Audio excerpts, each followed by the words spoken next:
Hi, it's Danny Flexen for Seconds Out on Sportsnet TV, here with Chris Mason. This is our third Seconds Out special, and this time we are focusing on the British heavyweights. Obviously, we've got Anthony Joshua, who's a current kingpin in world heavyweight boxing. He's a Brit. Tyson Fury coming back on June the 9th, which we've talked about earlier for another video you can see on here. And a lot of young British up-and-coming heavyweights who are eager to make their mark. So Chris, let's start at the very top. Let's talk a little bit about Joshua. Currently deep in negotiations, his team with that of WBC champion over in America, Deontay Wilder. Do you think that fight will happen next, and what will happen if it does? I don't think it will happen next because Barry Earns almost indicated or suggested that they don't want the fight next. They think it's a bigger fight, another 12 months down the line. I think that's a high-risk strategy because both of them, we all know, have got potentially dodgy whiskers or whiskers that have been examined and almost a disaster has happened. And I think that would be a high-risk strategy. If one of them gets beat, fight's done and dusted, it's over. And the return of the big man Tyson Fury, Mac is back. That's another thing that they've got to explore, that avenue of when's that's ultimately got to happen.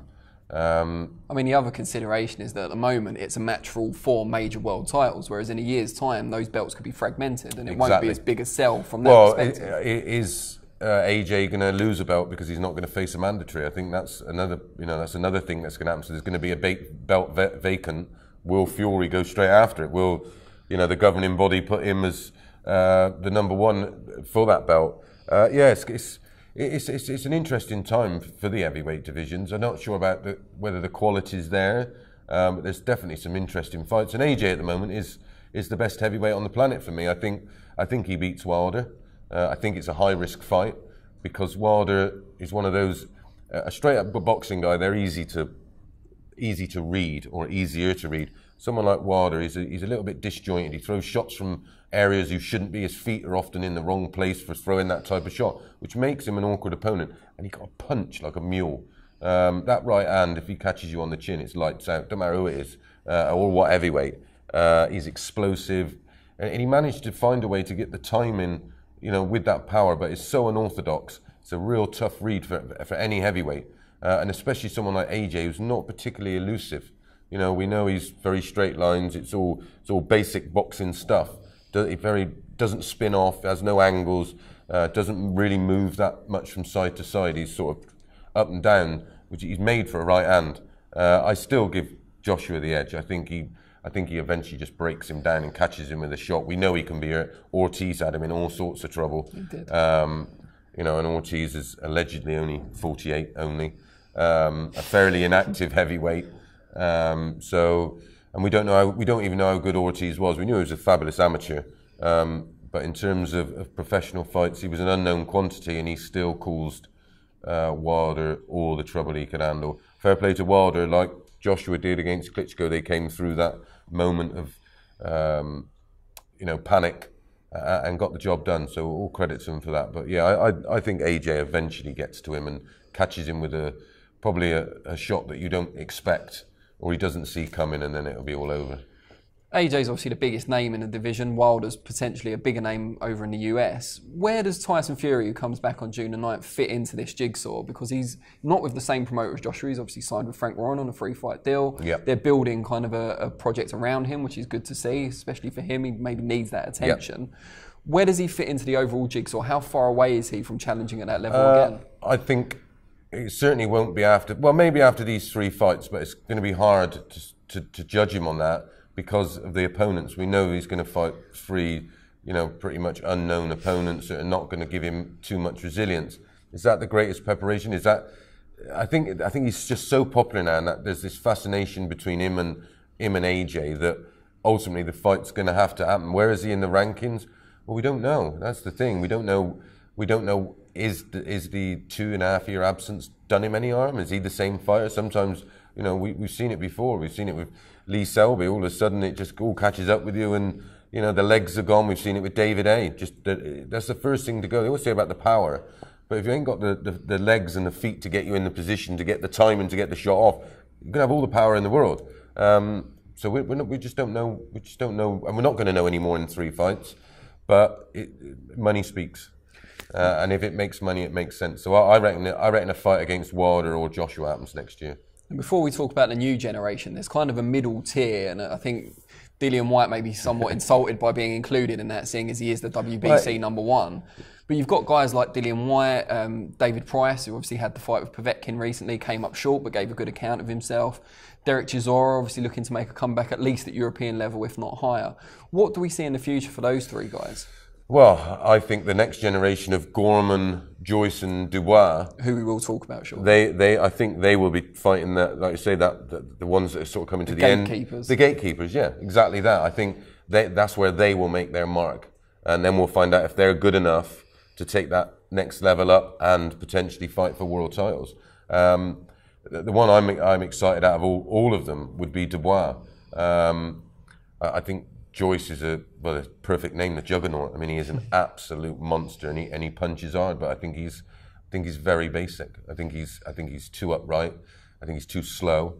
He doesn't have any feet, and I think the elite level with no feet is a problem. Yeah, I think he would get found out real quick. I would be amazed if he wins a version of the heavyweight title. I would be shocked. I think Joyce is deceptive. I think people that have been in there with him would say, yeah, he doesn't look like much from the outside. Yeah. But when you get in there, he's constantly on you. He cuts the ring off very well. His work rate's constant, and he varies it nicely as well. He's got good variety in his shot selection. I've seen you interview people that he's fought, and they all say the same thing. He's deceptively quick and deceptively mobile, but from the outside looking in, he looks laboured. It looks like it's all a bit too much like hard work. And he's 32. A bit one-paced. Yeah, and he's 32. Okay. He's not a young man. He's been in boxing a long, long time. Top-level amateur, of course. Top-level amateur. And fought, it's almost the professional ranks. There's no edge guards, and, it's the same size gloves.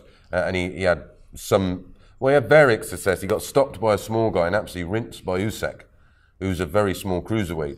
That's a worry. Albeit an excellent fighter. Oh, an excellent fighter, but they were in the sort of the same place in terms of their age and where they were in their careers. You look how one's evolved, yet we're still having this thing about Joyce being a 4-fight novice, which he's not. No, but it must be kind of refreshing. He's only 4-0. He's already the Commonwealth champion. He's calling out Jarrell Miller, for example, who's highly ranked. Derek Chisora is another one. Dillian Whyte, I think Dillian Whyte. Also. I mean, all credit to him. No faulting his ambition. Absolutely not. And listen, I'm not saying that he wouldn't beat those guys, because someone who carries that much power, and if he can hold a shot as well as what we think. We know he's been over, but listen... It's his relentless nature as well, because a lot of the modern heavyweights are quite kind of, not, you said about laboured earlier, but not so much laboured, but take their time a bit more, pick their shots. Fury's an example of that, as we discussed earlier. They're low risk. They don't commit, where Joyce looks like he will... Yeah, you'll get stuck in and have a fight. Yeah, and he's constantly cutting the ring off. He works at the range that works for him. He switches from head to body well, and his volume is really good. He reminds me very much of a Frank Bruno sort of type guy. He was the same kind of thing. He would sort of eventually get you into a corner and ultimately try and knock you out. It's interesting. Dubois reminds me a bit of Bruno in the fact that he's got that thumping jab over and over. He uses it to close the range. Yeah, and exactly. He's still a bit raw, Dubois. I think he didn't have a long senior amateur career. Unfortunately, they don't have the mobility of Gorman, but Gorman lacks the power of the big two of Dubois and Joyce. If you could, composite heavyweight. Yeah, if you could put all three of them together, you'd come up with the ultimate heavyweight. A 6'5" mobile juggernaut. It's going to be interesting to watch them evolve. And I totally agree with what you said. The gatekeepers are now going to have to face these guys.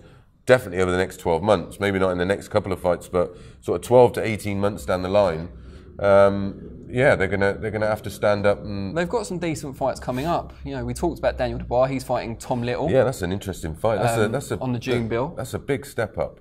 Tom Little's is an established fighter. He's well known in the industry. He's suffered a few defeats and he's had some good wins. But that's a proper trade fighter. He's what some people would call a chinny banger, in that he carries a lot of power, but he can easily be hurt. Yeah, exactly, yeah. And that's what will make it interesting. We know he will take the risk. He's prepared. Listen, he's prepared to get knocked out, by the chance of just winning by catching throwing a shot and landing one on his chin. I'm excited for that fight, because I like to see guys that put it all on the line, and he's one of those that does that, which is why he's got, quite a few losses. And then Nathan Gormans fighting Sean Big Sexy Turner. That's not an easy fight at all. Turner recently had a big win abroad and then went back over there against a highly touted former amateur star, took him the distance, I think. He's a big, strong heavyweight. That's a proper That's a fight. risk for Gorman. For Gorman, who hasn't got, as we've seen so far at least, a concussive punch. He's going to have to win on his skills and his work rate. And he doesn't have a huge following either. You know, he keeps himself to himself. You very, very rarely see in interviews with him. I like the way he goes about his business. Obviously trained by Ricky Hatton, and he's sort of almost got that style. You know, he moves well. He closes down the angles. He switch hits. He rotates when he's got them in trouble and throws great body shots. Very much like, you know, he's like a big version of Ricky Hatton. And it's, you know, if he has the same stones as Ricky, it's going to be interesting. And looking at his background, there's no reason to think different. You know, he's from that community. Boxing's in his blood, obviously, with his grandfather or his uncle, whoever it was.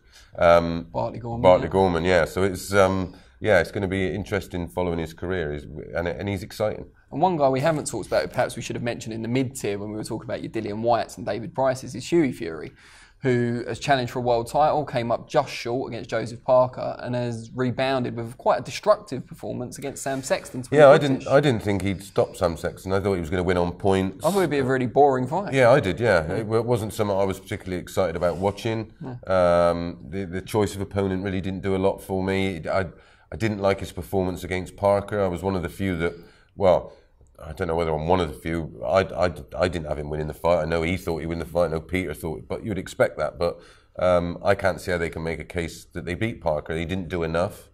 Did he answer some questions for you against Sexton then? Yeah, I mean, he's always had this illness. He had a blood disorder, didn't he, that affected him, his training, his strength and conditioning. And he was a very slight heavyweight. He was very lean. He looks to have put on a fair amount of muscle. He looks to be sitting on his shots a lot more. That was an impressive performance. You know, Sexton's no great shakes, but he rarely gets beat like that, if at all. And when he has been beat, it's been by a decent operator. So for a comeback fight and wanting to make a statement, I think Hughie did just that. And you know, he's one of those nobody really wants to fight because he doesn't bring any money. He's a bit of a promoting nightmare because he doesn't sell a lot of tickets. The TV companies are not that sold on him, I don't think. And obviously with what's going on with Tyson, you'd have thought he'd have hung on to his coattails, but he's sort of going his own direction. Yeah, it's going to be interesting to see. He's just not a fighter that anybody would want to fight. So let's put you on the spot. Taking Joshua and Fury only out of the equation, who will be the next British heavyweight to win a world title? I mean, it might be none of them, but if you had to pick one that could do it. I would probably go with Dubois. Okay. Even though he's not high in the ratings yet, so... No, I just see something in him that excites me. You hear the sparring stories and everything else. There are loads of stories about Joyce in sparring as well. But yeah, I like what I've seen from him. I like his attitude. I like his work ethic. And I like the way he fights. I think he's one of these. He's only a baby, isn't he? He's 21, 22. I think he could be one to watch out for in a big way. I think of them all, he'd be the one that I think wins a version of the world title before anybody else. So Chris Mason's picking Dubois. If I had to choose, I'd probably go Joyce, mainly because of how quickly he's being moved. But we'd love to know what you think. So drop us your comments about this Seconds Out special. Who are the British heavyweights that you think are going to make their mark over the next year or so? Let us know, and we'll see you next time.